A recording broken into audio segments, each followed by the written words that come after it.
All right, let's just jump right into this. Imagine for a second that a visitor from another planet shows up to study religion in the West today. They'd be completely and utterly baffled. You see, they'd see one thing with their own eyes, but the data would tell them a completely different story.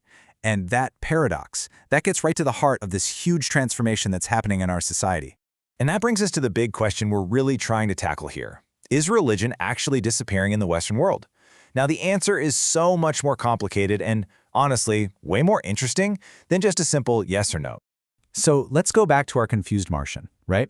They might walk through a big European city, see all these magnificent, beautiful churches, and notice that they're practically empty on a Sunday. So their logical conclusion?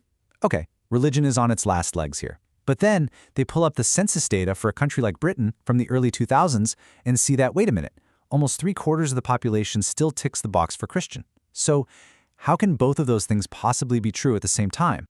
But then, just look what happens only 1 decade later. That Christian identity, it takes a massive nosedive, dropping from over 71% to just under 60%. And at the very same time, the number of people with no religion, what some people call the nones, they absolutely skyrocket from about 15% to a full quarter of the entire population. I mean, that is a monumental shift in just 10 years. And this really shows you where the trend is headed. A staggering 71% of young adults, we're talking 18 to 24-year-olds, now say they have no religion. This isn't just some slow drift, it's a generational tidal wave. So the question is, what on earth fundamentally changed? Well, to understand this, we've got to go back in time. Sociologists point to this major pivot point that really started around the 1960s. It marks a huge shift in the very way people approach spirituality. It's a move away from a spirituality of dwelling to one of seeking.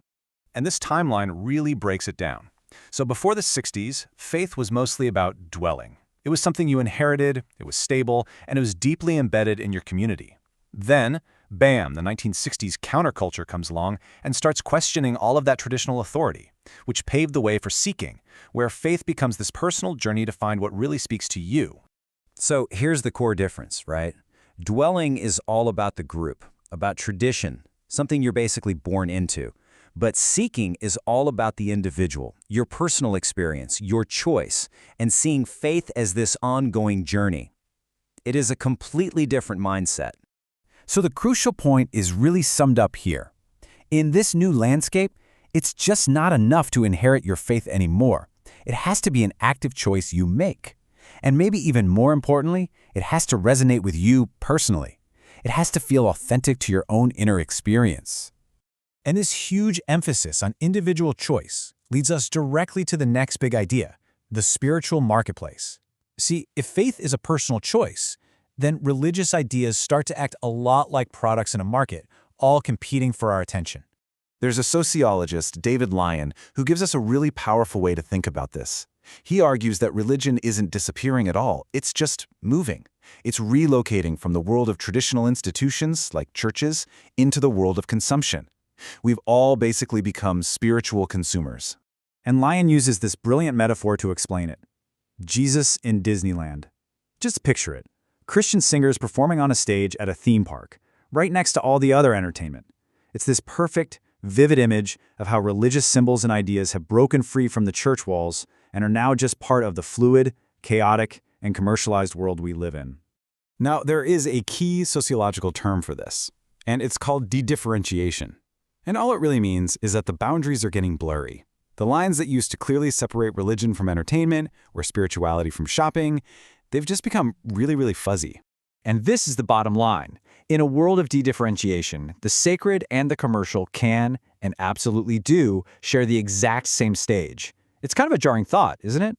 But it perfectly captures how religion has moved right into the heart of consumer culture. So what does this actually look like in real life? I mean, if you can pick and choose your beliefs like you're picking out your breakfast cereal, what kind of belief systems start to emerge?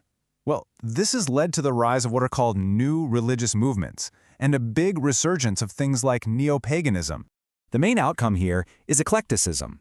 People feel totally empowered to mix and match different elements from all sorts of traditions. The idea of making your own religion isn't seen as heretical anymore. For a lot of people, it's become the ultimate expression of their individual freedom and spiritual authenticity. You know, this kind of DIY spirituality often involves combining traditions, maybe doing yoga alongside Christian prayer. It tends to reject institutional authority. You hear that phrase a lot. God, yes, the church, no.